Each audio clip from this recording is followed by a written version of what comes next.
Is that 76 woodcutting as your highest skill? Show us what's in the bag, Dovey. Don't be shy. Is that 4.4 thousand U-logs? Initially, I just wanted to chop 1,000, and I was like, you know, just gonna get the fletching level. We're gonna make 1,000 longbows, gonna high alch them, and I'm gonna have 760,000 because they alch for quite a lot. But then I realized, you know, I needed fletching, and that was like 4 days ago, bro. I thought it's gonna take like 1 day to just do everything, but no, because of all these questings, I need to do cabin fever. You know, just like what I finished in my last video, got pretty much all the requirements, but the rum deal is actually the sub quest, and that has the highest requirements. So 42 Slayer, I'm 19.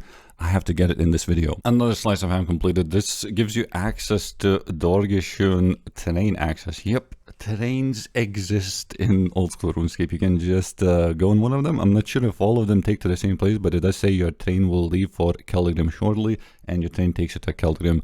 I actually don't know where the train station is in the Keldrim. Enter the doorway. Where is this? That was the place. It's near the blast furnace. This is where you go in, and this is where if you would need to go to Dorgishun for some reason. I'm doing the free-to-play quest where you have to smuggle the Karamja rum. What I remember back in the early days, like 2005, 2006, what you could do is you could get the rum, go to Brynhaven, which is a members area, lose the membership, and then since you were in a members area, you would get teleported to Lumbridge like the next day when you logged in. Oh, not a member anymore. And they obviously teleport you to Lumbridge, and you could have the rum that way. You could smuggle without doing all these things. A very simple free-to-play quest, Black Knight Fortress, but it has a very interesting history because for some reason, it has a 12 quest point requirement. Keep in mind that this is a very old quest, and this was released back in RuneScape Classic, and it actually initially did not have the quest point requirement. It was added later to discourage players from creating new accounts to do the quest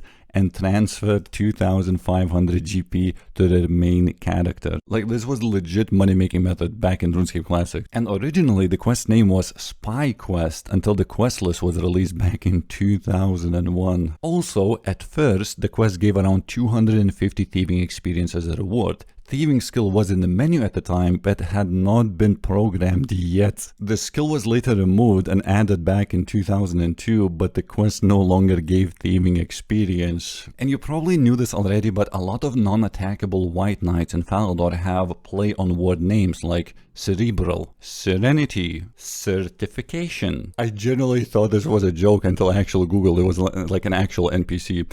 In 2016, RuneScape 3 specifically, Halloween event, they added Circumcision, which is a play word on...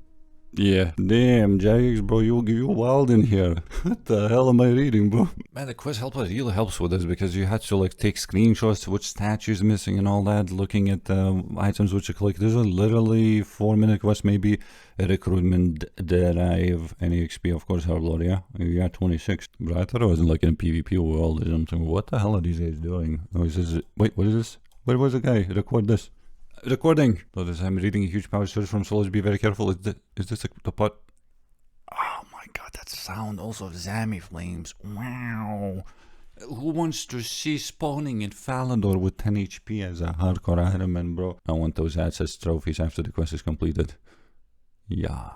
5,000 slay experience. Probably was like 19 or 20 or something. Now I'm 27. Pretty much for the past like 5 days I'm doing so much questing. I already had 63 quests completed out of 170. Doesn't seem like it's much, but like my stats are also not high. It feels like you should not be able to complete that many, but obviously there's like Ernest the chicken. Ernest the chicken. Had to do it to talk to Ava. Animal Magnetism. I'll finally have the accumulator. That's another Slayer level, 1000 experience. Animal Magnetism. So now the last thing that's left is Slayer. And I was like, well, I'm just kind of curious what would be the regular XP race. Like if you actually got a proper task, and I got a crocodile task, which may seem like it's a bad task, but they actually have no defense, so it's as good as it goes. Obviously, I couldn't use melee because I'm like 47 strength with a rune sword, and I have no gloves. Like my best is like ham gloves, and it would be way more questing once again, so I didn't want to go that route. But magic was not that bad. However, I did not have an Iban Blast, so my max hit was like 16. And my XP now in Slayer was like 5.3k or so. So with Iban Blast, it would be maybe like 7k or so, which is pretty good.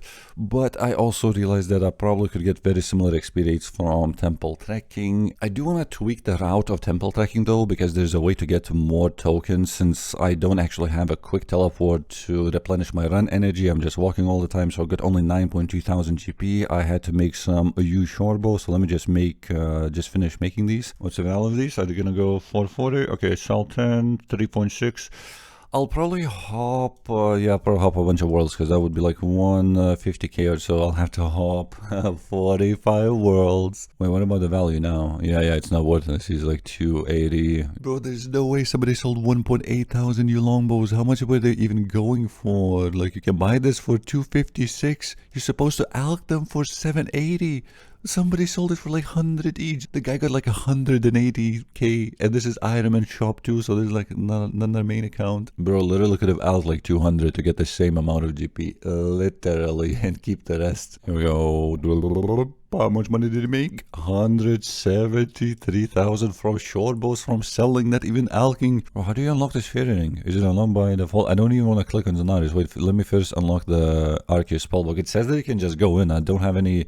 Wait, there is no reputation anymore, is it? Yeah. I was checking like a couple days ago. Like I couldn't find it. They removed it, didn't they? So if I click spellbook without doing anything, no quest, nothing. I haven't completed a single quest, and not even client of Conan. Oh, we need the Sal. Yes, this one, Sal Grave teleport. Where the hell am I going? The Sal teleport, however, is pretty expensive. It requires 2 soul runes and a law rune, because this is one of the quickest way to get to a fairy ring. But we'll see. I'll show you where it teleports, because I'm not even sure myself. I know it's supposed to be very, very close. You can just use the fairy ring. Wait, I could have just teleported. I didn't know. Wait, you don't have to pay this woman anymore? Are you telling me I can also travel by the card? Let's say, what if I want to go to Mount Cordum? What the hell, bro? Just gets me to raids like this? Wait, there's no reputation. Of course I could just go like, where did I need to go back to Arceus. It only costs 20 GP. God damn it, bro. I was walking the whole time. So the problem with soul runes is that if you go to Alcarid, you know where you buy like those cosmic runes from the alley guy, is that's where most Iron Men just dump all their soul runes. So it's always overstocked and you can literally never buy them pretty much. Why did I think this guy sells soul runes? Because right here in Arceus says Regat's wares. What is this weird thing? Regat's wares is a general store run by Regat in Arceus. Despite being labeled on the map as a general store, the stock is more appropriate to a magic shop. Value 420. Oh my god, that's very expensive. That's 450.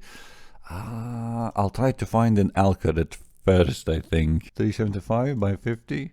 It stays the same. This is the shop. You reach your destination 52 times. So I'm going to assume that there's going to be 52 tokens instead of 40, just because I unlocked that sound teleport and I kept replenishing my run energy. That was the biggest thing, because I had to teleport to Ardome previously and walk to the fairy ring. I got the most pretty much. Yes, it evened out. Last time it was like 9 woodcutting or whatever, and was 2 Slayer tomes finally. Well, you didn't see my Slayer levels. 35. No, why did it not show up Slayer, but it does show up the other ones? Wow, I was 32, I think. Look at that XP now, bro. 800 something. 14.3 thousand experience in 1 hour, baby. But what if the thieving tome was Slayer tome, right? Could have been just 3 again. So I'm glad that I at least got a little bit of motivation to do this again. Let's see for agility also and stuff.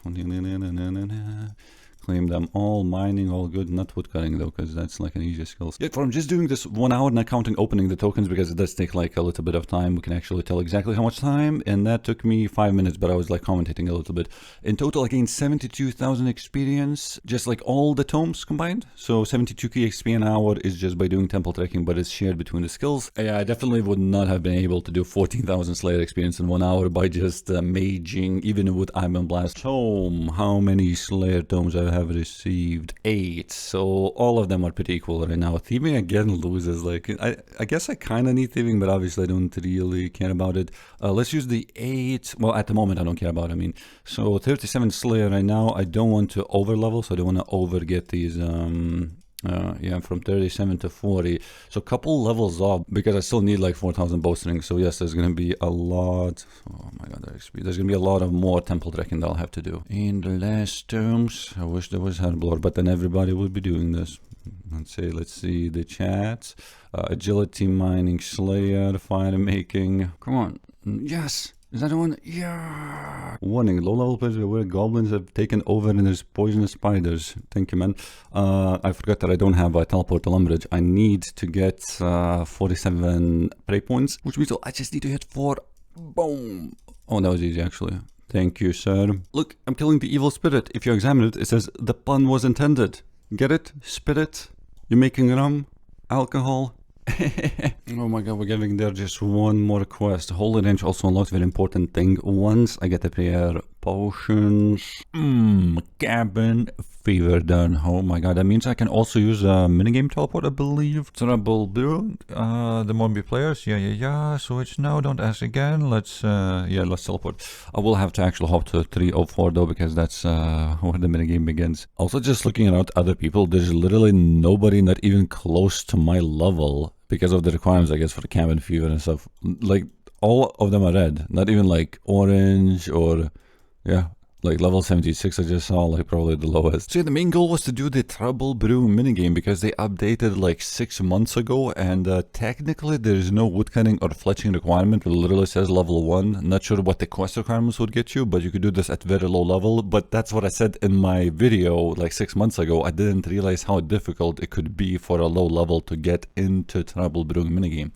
So you chop these scrapey trees, they give 25 woodcutting experience, but when you fletch them, they give 160 XP. And you can kind of spam them, kind of like fletching darts. So if you get, let's say, full inventory, you could very quickly get rid of that inventory. And that's it. That was the main goal for me. I was actually at this point missing only 3 fletching levels all the way to level 70, so I can fletch all of those 4,000 U longbows. Now, because this is a very good method to train your fletching, it is obviously crowded, because in Trouble Brewing there is this specific world that you go 304 and there's just so many people.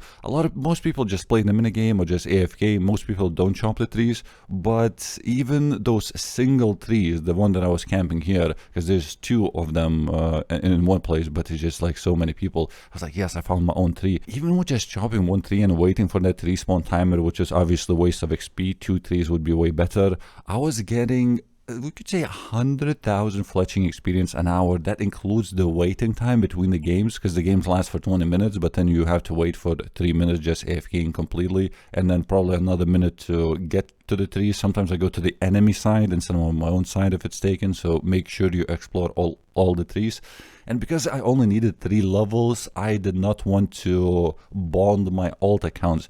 I think I may have 5 accounts that could access Trouble Brewing game. Yeah, 5 people is the minimum requirement to start Trouble Brewing, so you can just do it in any world. If you have friends, if you have alt accounts, you can create your own private world, and that would be obviously insane fletching experience an hour. Previously it was like only 2 people, but they changed it since they reworked the whole fletching and cooking. So this bark that you get, you can also put it in, you can climb up upstairs in your own team's boiler room, whatever it's called, and you can deposit it for cooking experience, which is also like 320 cooking experience, so that's like double the XP. But obviously if you go up there and you start putting them for cooking experience, you will not be getting fletching experience. So if you do need both, that's great, but I thought I'm gonna get common ones anyway, right? It's like AFK. Sure, I would get like less burn rate if I had like a higher cooking level, but I think yeah, I didn't need cooking at all. So somebody asked me like, why are you dropping the bark, like why are you not putting it for cooking experience? So good for Ironman, right? But no, I just needed fletching at a time. So I may actually return to this place because it was so quick, right? I needed 3 levels. I just spent there like maybe 3 hours, probably like a couple hours in there, and that's it. So later, maybe if I go for magic longbows, which is 85 fletching requirement, I may actually go back here with my alt accounts and bond my accounts and get those private worlds to get the actual proper experience. And yes, eventually I fletch all the bows, and I think I gained like 600k fletching experience from turning all those logs into unstrung bows and then adding the string. So 4,000 fully made EU longbows have been made, 600k experience, almost 76 fletching. 70 was the requirement, almost 6 levels from these 4,000 logs. Looks like I'm gonna have some GP in the next video. Yes!